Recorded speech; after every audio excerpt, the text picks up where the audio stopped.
wouldn't go to the police. He wouldn't do that. Next Tuesday. I know your daughter is in there. This is not something you want to hear. When you fight the power. I'm surprised to see you here. Prepare to go all in.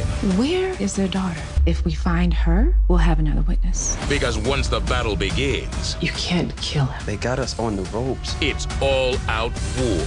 Eli, Max, Bobby, the wife, they're all gonna die. The biggest question that a lot of us may have had, and I've seen it swarming around the comments a lot, and maybe this trailer will give us a good idea on answering the question. But before we begin, let me give a huge shout out to my subscriber, Avis Amani Rivera, who gave me this tip. She said in a portion of her comment, Gayle was in the second preview, so I ran over to the Oval's IG page, and yes, she is in the trailer. So with that being said, let's break this puppy all the way down, shall we? The trailer opens with Dale telling Sharon that he hopes that Kareem didn't go to the police, and Sharon said, oh, he wouldn't do that. Apparently, she doesn't know Kareem like we know Kareem, because that's exactly what he did. He went straight to the police. He probably called before he got there and made an appointment. He couldn't wait to get down there to snitch on Hunter. Then we cut over to the police station, and it looks like Kareem is trying to make a run for the door. Then we see Shawty Grip here with tall glass of water Kareem in the chokehold. I mean, look at him.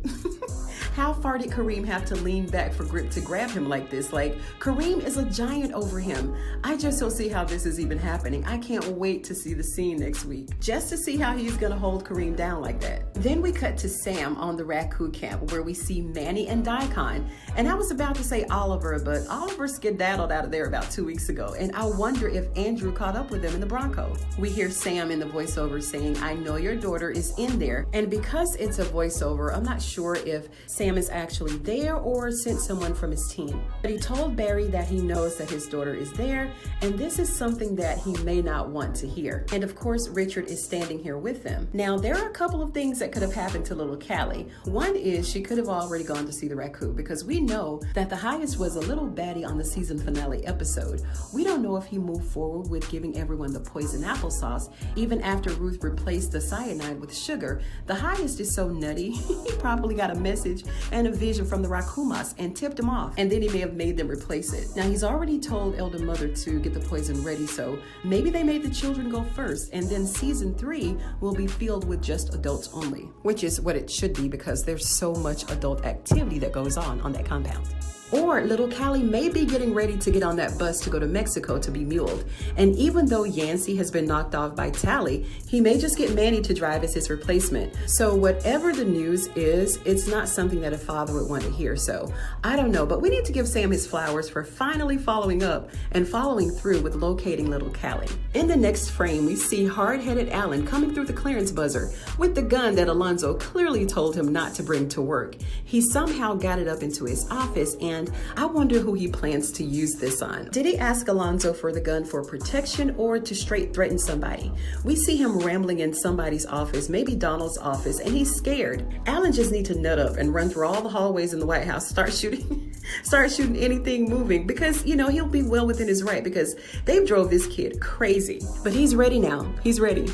And here is the clip that has all the tongues wagging. We see Gayle sitting at the dinner table, and the lights are flashing, and this may be a flashback clip, maybe for reference only, because Gayle looks like she did before she even left for the internment camp. Simone is telling Eli that if they find Gayle, that she could be one of their witnesses. And she's absolutely right, because Gayle cannot stand her parents at all. So she may be able to convince Gayle to testify on their behalf against her parents. If they have to convince her at all, Gayle will probably volunteer information because she's so desperate to be emancipated. But I do hope that Gayle is actually returning to the show and not just in a flashback. Then Victoria is seen telling Hunter that he can't kill them. Now, she must be talking about Eli, because Hunter can't wait to get his wimpy head on a platter. And look, in the end trailer, she slammed her purse on Jason's leg in the hospital, and Jason popped up. He popped up like he was waking up from the dead. This woman is absolutely heartless. The end trailer also showed Hunter saying that they're all going to die. We see Bobby telling Max that Hunter has them against the ropes, which is exactly what Simone said in the last episode. Look, is it me, or does Max's hair always looks like he's out of the shower?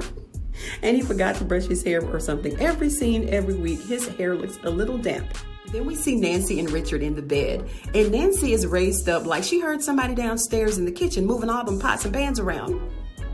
And you know she don't play about that kitchen. And they don't show us who it is, but whoever it is, I feel sorry for him. Then they show Hunter and Grip walking through a parking garage beside a black van. And in the end trailer, we saw that someone is in that van with a sack over their head and handcuffed. Maybe it's Kyle, maybe it's Eli, I'm not sure. But it wouldn't make much sense to have Kyle in the van without Max being there too, right? And besides, he and Hunter are on the same team. Then we hear Hunter's voice in the voiceover saying Eli, Max, Bobby, and the wife are all going to die. Again, Hunter is ready for war, and he thinks that the only way to get rid of them and their stories is to have them killed off. And I also want to mention that the end trailer had Priscilla yelling at Sam again, telling him to get his ish and get out. Sam said, okay. She was like yelling now, right now. He was like, okay. And I have a separate video that will drop on Sam and Victoria, so stay tuned for that.